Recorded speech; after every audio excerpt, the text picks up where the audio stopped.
Artinya di internal Demokrat sekarang hari ini sedang terjadi masalah serius.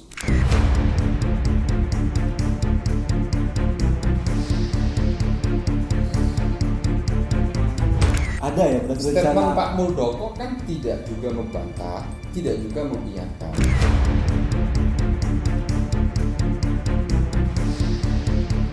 Tapi kan beliau juga tidak membantah bahwa ada upaya kudeta dalam bahasa populernya ya. Sekalipun dalam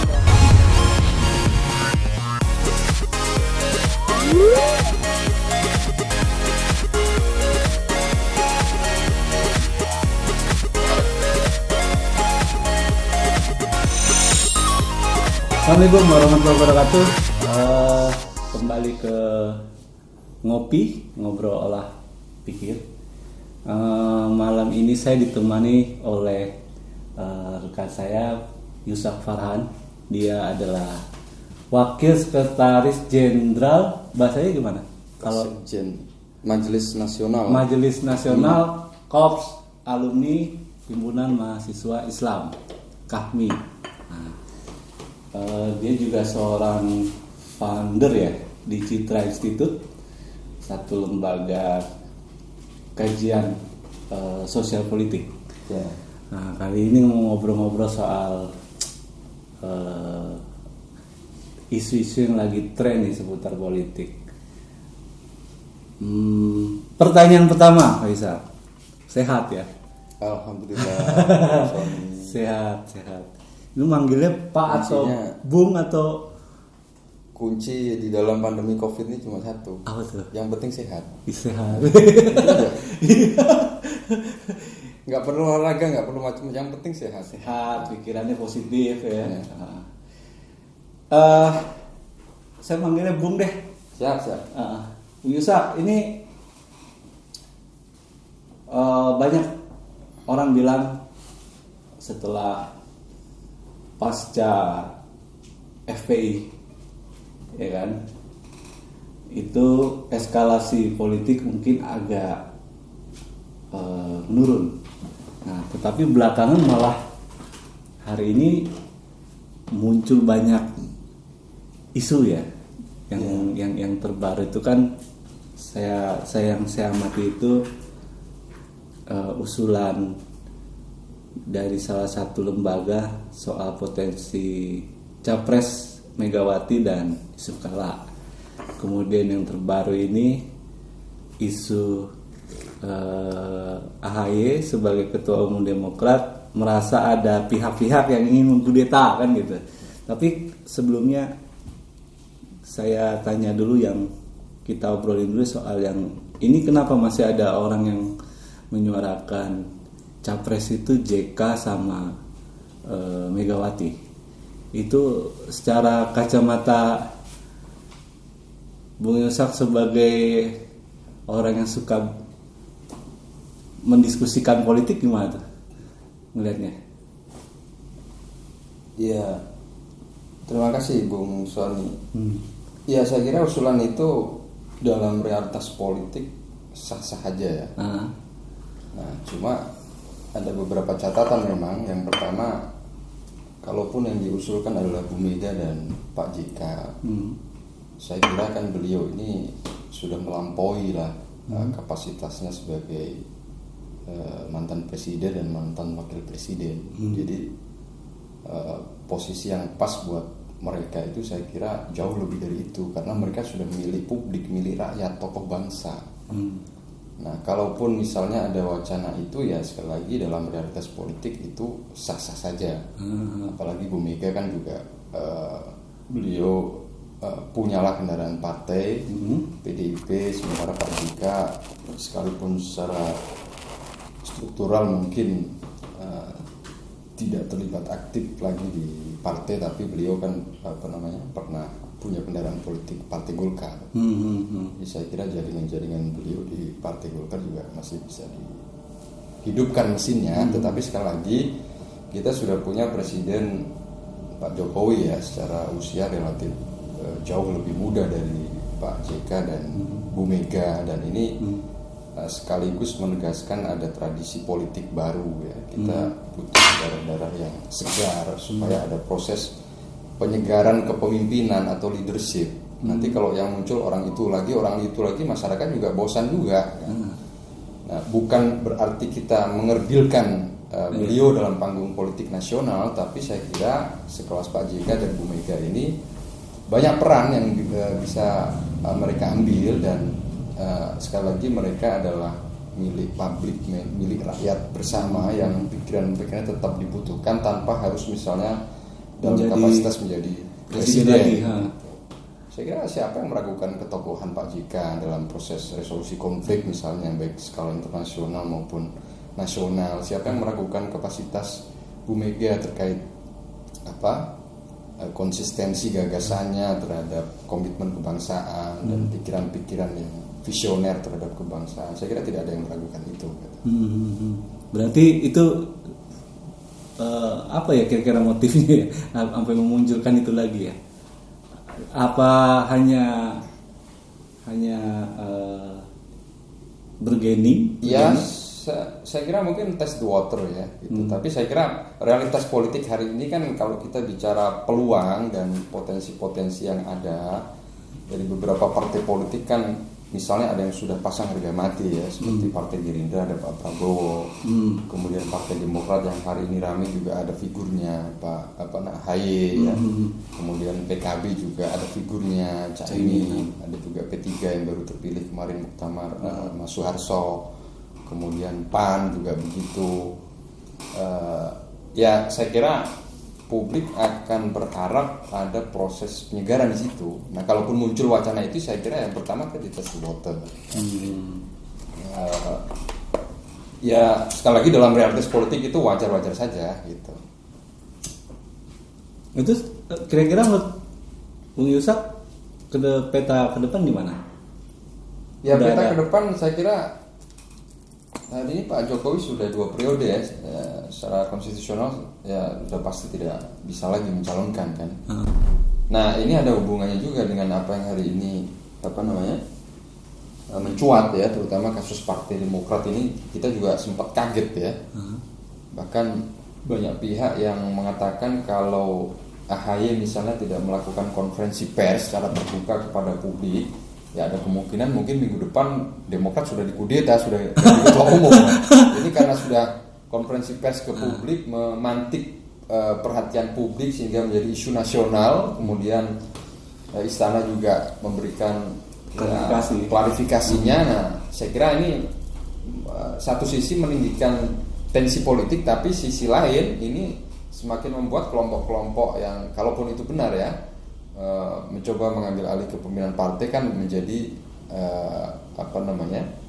tidak semudah yang diskenariokan sebelumnya, karena perhatian publik sudah mengarah ke sana.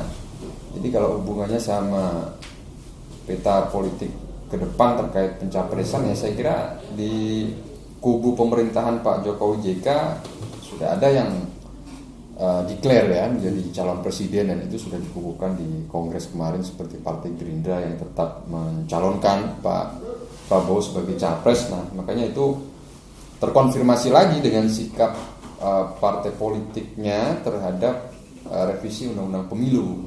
Nah, saya kira keengganan Gerindra untuk tidak melakukan revisi Undang-Undang Pemilu juga ada kaitannya ke sana. Karena kalau Undang-Undang Pemilu jadi direvisi, ya artinya memberikan panggung politik terhadap lawan-lawan politik Pak Prabowo, dalam tanda kurung misalnya ada Anies Baswedan dan lain sebagainya. Nah, itu yang pertama. Jadi di dalam koalisi Pak Jokowi JK yang sampai hari ini masih sudah declare secara resmi Pak Prabowo di sana. Nah, bagaimana dengan PDIP sendiri? Nah, ini memang PDI beberapa kali selalu membuat hat-trick ya, kejutan publik ya. Nah, sementara stok leader atau pemimpin yang ada, saya kira kita kalau boleh kita inventarisir memang banyak ya. Ada stok Pak Ganjar di Jawa Tengah, ada Bu Risma yang beberapa bulan lalu dilantik menjadi Mensos, ada Puan ya, ada Puan Maharani, Pak Puan ya, dan yang lain sebagainya. Tapi memang yang hari ini menjadi sorotan publik Bu Risma. Cuma kita belum sampai berkesimpulan Bu Risma ini bertarung di arena Pilpres ya. Kemungkinan masih di level DKI Jakarta ya. Nah, kita tunggu sikap resmi PDIP, tapi yang pasti mereka akan memainkan bandul pertarungan itu sebagai leader di situ ya, karena partainya adalah partai pemenang pemilu. Sama PDIP tidak mau melakukan revisi undang-undang pemilu juga salah satunya saya kira atas argumentasi itu, tidak ingin memberikan panggung politik kepada lawan-lawan politik PDIP ke depan. Nah, di seberang koalisi pemerintahan Pak Jokowi Ma'ruf ini juga saya kira figur yang di hari ini digadang-gadang tetap berpusar di Pak Anies Baswedan ya, sekalipun hari ini posisinya masih Gubernur DKI, dan memang pertarungan politik Pilkada DKI dan pertarungan politik Pilpres sebetulnya sudah dimulai sejak bergulirnya revisi undang-undang politik ini, Bung Sony ya. Terkait dengan DKI misalnya ya jelas terbaca kan sikap teman-teman partai ya, paling tidak ada beberapa partai yang bersikukuh supaya pilkada tidak digelar di 2004 tetapi di 2022 khusus DKI Jakarta bersama beberapa daerah yang lain. Saya kira kan ini juga bagian dari menjaga kesinambungan dan sustainability panggung politik Pak Anies Baswedan. Kalaupun nanti dia terpilih sebagai gubernur kemudian mengikuti kontestasi capres kan tidak menjadi persoalan ya, seperti Pak Jokowi kemarin. Saya kira di luar kubu pemerintahan sampai hari ini ya figur yang beredar kita bisa sebut misalnya Pak Anies Baswedan, paling tidak dengan dukungan awal ya PKS misalnya. Sekalipun kita lihat Nasdem mulai agak genit dalam tanda kutip juga ya, dalam sikap revisi undang-undang pemilu kan Nasdem juga bersikukuh untuk merevisi ya, karena di dalamnya ada revisi jadwal pilkada juga. Kemudian ada Demokrat, apalagi dengan tensi politik yang cukup tinggi sekarang ini, semakin menambah jarak hubungan Partai Demokrat dengan Istana. Nah, kira-kira kalau pilihannya harus fight ya tentu mereka akan berhadapan dan memilih posisi melawan secara diametral. Apa yang disampaikan AHY melalui konferensi pers kepada publik, saya kira ini bagian dari perlawanan mereka dan totality mereka akan melawan. Ya. Tapi itu bukan gimmick kan untuk? Saya kira bukan gimmick ya. Kita bisa lihat dari ekspresi dan body language AHY ya. Makanya saya bilang bahwa paling tidak ada beberapa hal yang kita bisa urai ya di situ. Yang pertama bahwa dalam kasus kudeta dalam tanda kutip Demokrat ini oleh Pak Muldoko ini, yang pertama sikap reaksi yang cukup reaktif dari AHY ini menunjukkan bahwa memang mereka sedang panik dalam tanda kutip ya, sekaligus merefleksikan kepemimpinan yang menurut saya agak kurang matang ya di Demokrat ini ya. Artinya di internal Demokrat sekarang hari ini sedang terjadi masalah serius terkait dengan leadership atau kepemimpinan, bahwa AHY adalah ketua umum yang sah sesuai dengan mekanisme kongres, iya kita akui ya, tetapi tidak cukup untuk itu karena seperti tadi siang kita lihat kan beberapa senior Partai Demokrat menggelar konferensi pers ini juga dengan secara terbuka memang menyebut figur Pak Muldoko, berarti ada masalah memang dengan AHY ya. Gitu. Jadi selain kepanikan dalam menghadapi berbagai serangan ya baik dari internal maupun eksternal, kepemimpinan AHY lagi-lagi diuji di sini. Ya. Saya kira itu Bung Sony sebagai pemantik. Silakan kalau mau ngerokok dulu. Itu artinya berarti memang ada itu menurut Bu Gusar. Loh iya. Ada ya berarti statement Pak Muldoko kan tidak juga membantah, tidak juga mengiyakan bahwa betul yang beliau mengkonfirmasi bahwa ada pertemuan itu betul. Okay. Tapi kan beliau juga tidak membantah bahwa ada upaya kudeta dalam bahasa populernya ya. Serem banget. Sekalipun dalam realitas politik sekali lagi ini sah-sah saja orang eksternal ingin jadi ketua umum melalui mekanisme konstitusi partai yang sah ya tidak ada masalah ya. Saya kira dalam konteks itu tidak ada masalah. Yang menjadi masalah ini adalah bagi AHY, saya coba menafsirkan itu. Jadi kelihatan bahwa Pak Muldoko sedikit menunjukkan arogansi kekuasaannya ya.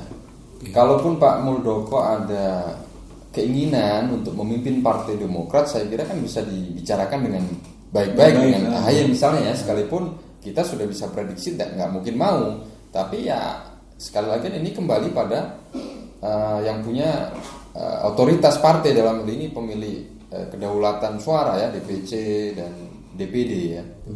Saya kira Pak Muldoko dalam konteks ini tidak membantah rumor itu ya, dan mengakui bahwa benar ada pertemuan. Dan tadi siang konferensi pers saya dengarkan juga beberapa senior Partai Demokrat secara terbuka menyebut Pak Muldoko, bahwa Pak Muldoko adalah figur yang terbuka kepada siapapun. Kita butuh pemimpin yang seperti beliau ya, tidak membuat aturan yang memberatkan kader-kader partai yang mereka bandingkan juga dengan kepemimpinan AHY dengan sebelumnya, Mas Anas ya, Pak Hadi Utomo. Mereka terbuka, artinya kan memang ini ada masalah ya. Leadership AHY ini dianggap ada bermasalah gitu. Nah sekarang tinggal pintu masuknya untuk menggeser kekuasaan AHY lewat apa? Nah celah dalam konstitusi anggaran dasar partai mereka saya kira memang lewat pintu KLB ya. Dan itu pun ada syaratnya juga ya. Saya kira sepanjang memenuhi itu ya sah-sah saja mereka menggelar KLB ya, karena memang kehendak DPC dan DPD, sekalipun beberapa DPC, DPD sudah konsolidasi ulang dan menyatakan setia kepada AHY. Nah selain itu saya kira ya ada desain juga upaya pengambil alihan kekuasaan atau kepemimpinan AHY di tubuh Partai Demokrat ini adalah bagian dari cara membonsai juga ya, atau mengerdilkan peran AHY dalam panggung politik nasional. Ya karena di internal Partai Demokrat kita tahu lah ya,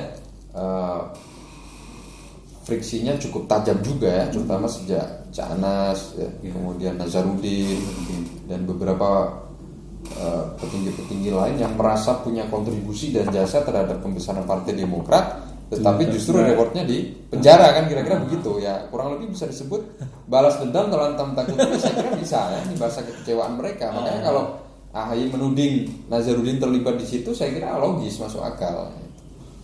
Kemudian Maxo Pakuan, kemudian Marzuki Ali, sekalipun yang bersangkutan membantah tadi saya lihat ya, tidak mengakui ada pertemuan itu ya.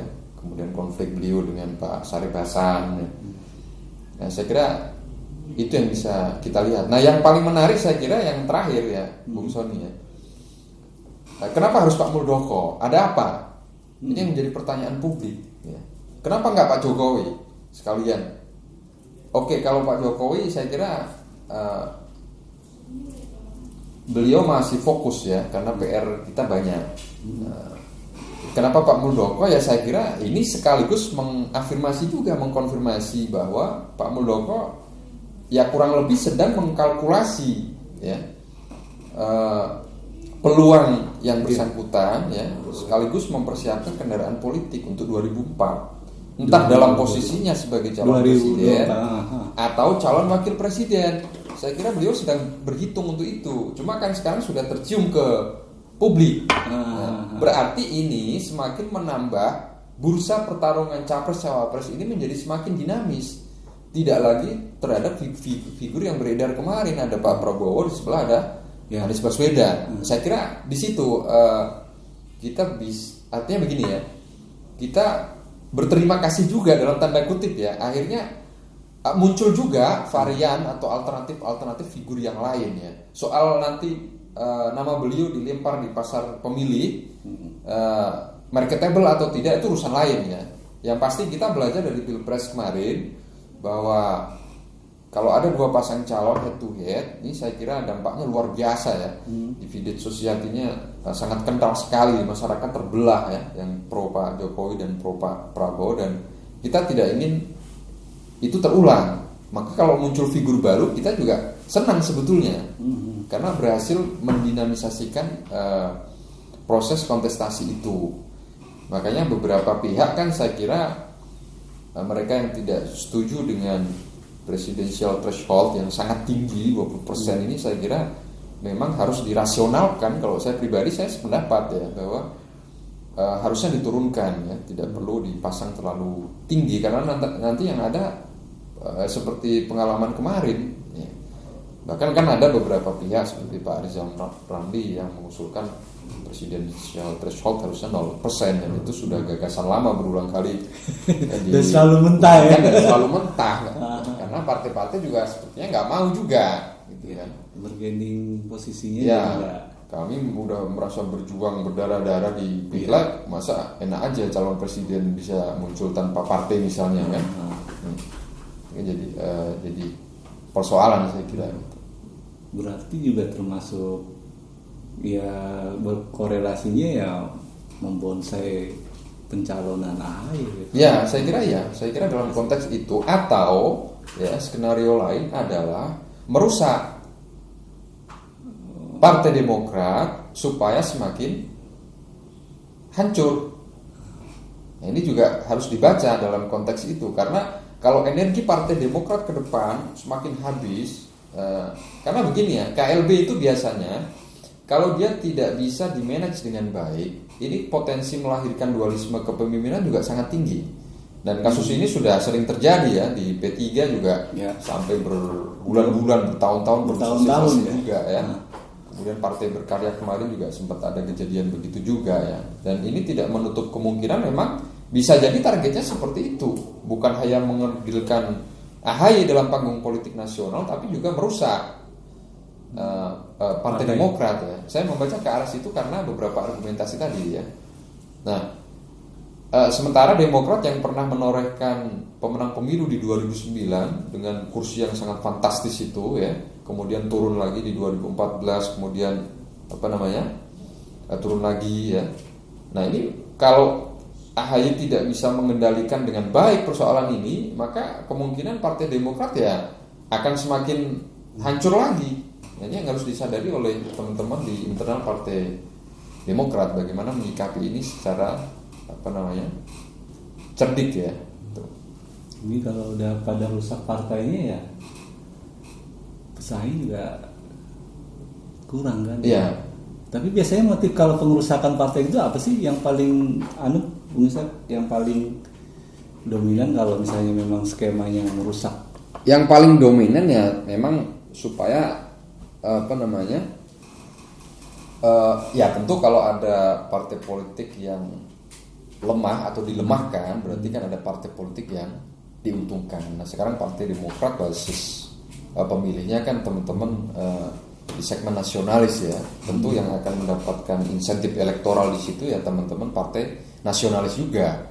Katakanlah ada Golkar, ada juga PDI, ada juga Gerindra. Nah, sebagian mungkin terserap di partai-partai seperti PKB ya atau P3 sekalipun peluangnya kecil ya gitu.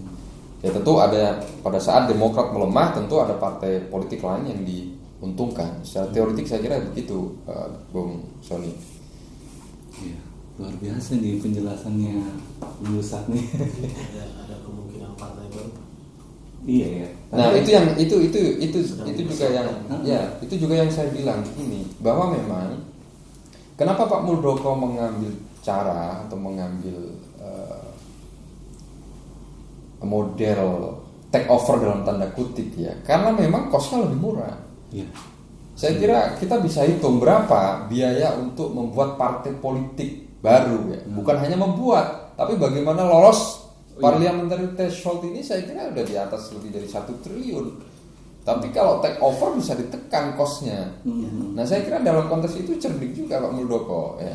Nah, kita berkaca ya, beberapa partai baru kan memang ada yang sekali ikut pemilu langsung tinggi lolos seperti Partai Gerindra ya kan.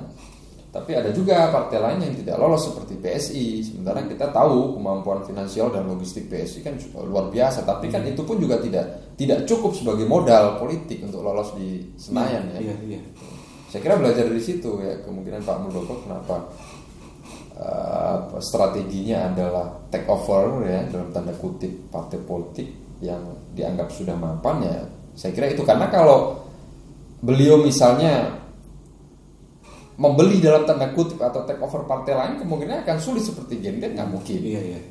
Iya betul. Nah, P3 baru terpilih, kemudian Golkar juga tidak mungkin, ya. PDIP apalagi, yang paling memungkinkan memang Partai Demokrat. Nah kebetulan memang ada pemantiknya apa ya, kekecewaan sejumlah kader Demokrat yang lalu ya, atau mantan-mantan aktivis Demokrat. Apalagi Pak Mul ini kan dulu dia panglima ya zaman SBY kan, jadi dia kayaknya tahu persis dalamnya. Kalau filosofi Jawanya itu Bung Sony itu tumbuh ketemu tutup. Nah ini mau kepentingan besar ketemu kan. Yang ini lagi sedang mencari figur, nah figurnya sudah ada mencari kendaraan juga, nah, cocok nih. Kira-kira begitu. Tapi ada yang menarik tadi Bung Ishak, yang itu juga pertanyaan yang menurut saya juga logis ya kan, kenapa bukan Pak Jokowi aja ya? Itu juga kan tadi Bu Lisa bilang kenapa Pak Muldoko nggak kenal sekalian aja Pak Jokowi kan, atau Pak Jokowi mungkin mau masuk partai lain tuh gimana? Ya saya kira kalau Pak Jokowi kenapa tidak mungkin, pertama memang kan secara ideologis beliau terikat oleh PDIP meskipun secara struktural dan beliau kader lah ya. Semua orang juga tahu itu. Nah apalagi target politik Pak Jokowi pasca 2024 kan memang tidak bisa lagi ya. Pilihannya kalau beliau ingin tetap di panggung politik ya, saya kira tidak dengan cara itu ya. Makanya ketika Pak Muldoko menegaskan bahwa Pak Jokowi jangan dibawa-bawa, memang bisa jadi benar bahwa Pak Jokowi tidak terlibat di sini. Kalau dalam bahasa teman-teman Demokrat kan Pak Muldoko mencatut nama Pak Jokowi ya pada saat pertemuan dengan ex Demokrat itu ya gitu. Tapi saya kira fokus Pak Jokowi lebih pada PR yang hari ini ada ya, terkait recovery ekonomi nasional, terkait COVID, kemudian beban kerja yang menggunung ya, utang luar negeri yang semakin tinggi, beban BUMN dan sebagainya. Saya kira beliau akan fokus ke sana lah gitu. Nah soal kenapa harus Pak Muldoko ya itu tadi bahas berangkat dari filosofi Jawa itu tumbuh ketemu tutup. Iya pas banget kan gitu ya. Pas banget, apalagi mantan Panglima TNI kan. Panglima TNI dan di era Pak SBY. Ya. Jadi tahu dalamnya dia. Berarti ini ya Ustaz,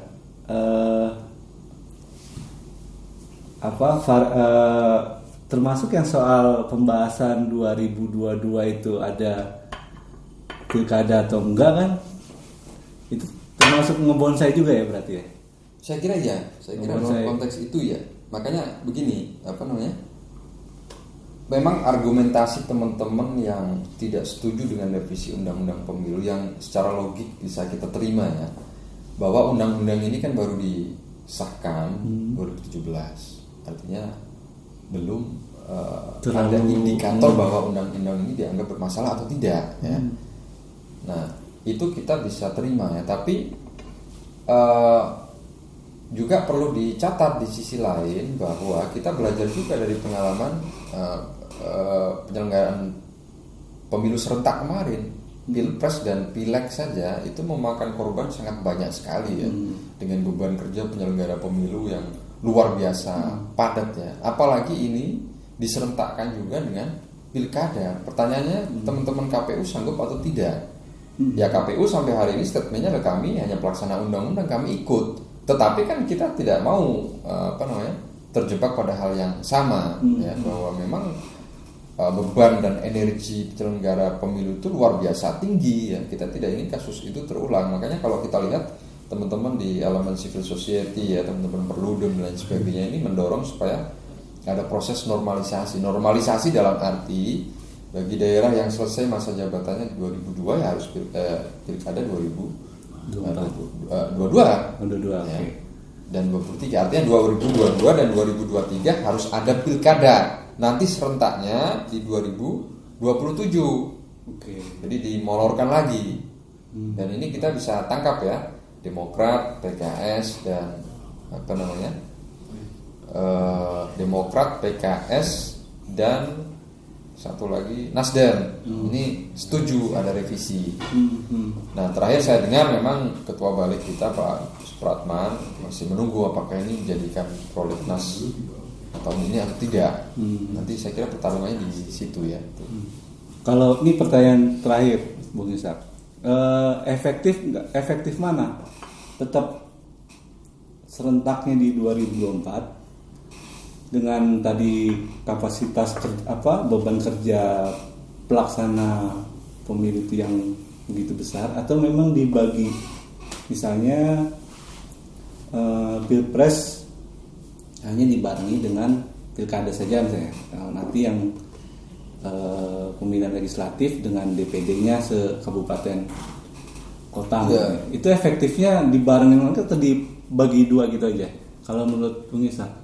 Ya, saya kira putusan MK sudah jelas ya mengakomodasi 6 versi keserentakan pemilu. Tapi sekali lagi memang kita berkaca dari pengalaman ya. Kemarin dengan penyelenggaraan Pilpres dan Pileg bersamaan saja itu beban kerja penyelenggara luar biasa. Dari pagi sampai tengah malam, bahkan ada pagi lagi hampir 24 jam lebih ya, lebih dari 24 jam. Makanya banyak yang meninggal itu. Iya, dan saya tahu betul karena memang kebetulan kemarin saya sempat nyalek ya, jadi tahu betul di lapangan seperti apa ya. Jadi bukan hanya teori saja, tapi dan saya dulu memang sempat di Center for Electoral Reform itu Setro gitu dipimpin Mas Dargume sebelum jadi anggota KPU.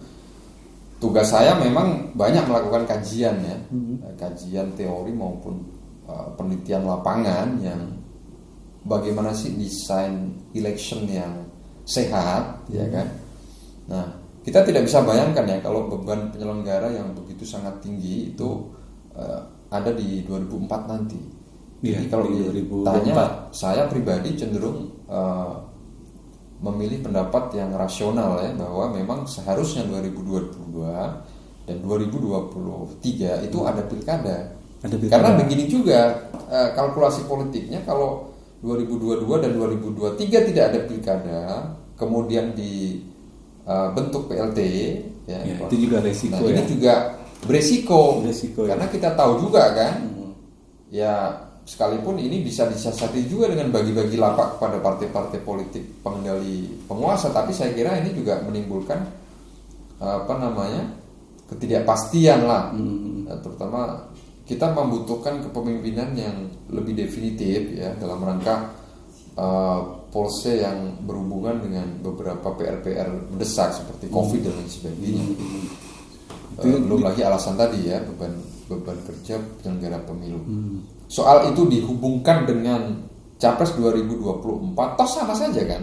Teman-teman yang berdiri tegak di atas argumentasi bahwa undang-undang pemilu ini baru disahkan beberapa tahun yang lalu dan belum diberlakukan, toh pada akhirnya bermuara pada alasan politik juga, bahwa mereka punya kepentingan padahal masih Pilpres juga di 2024 supaya tidak ada pertarungan, kira-kira begitu. Ada pertarungan tapi lawannya ini nggak sebanding gitu loh. Pada akhirnya kan alasannya politis juga.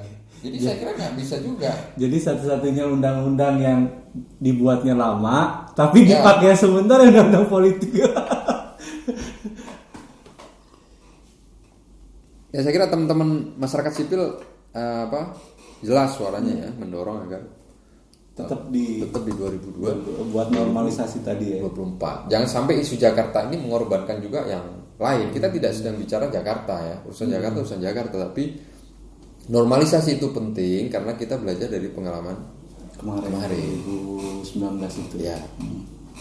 Saya kira itu Bung Ishak. Terima kasih banyak. Obrolannya banyak sekali informasi yang kita dapat dan cukup mencerahkan. Terima kasih teman-teman. Wallahu muwaffiq ila aqwamit thoriq. Assalamualaikum warahmatullahi wabarakatuh dan selamat malam.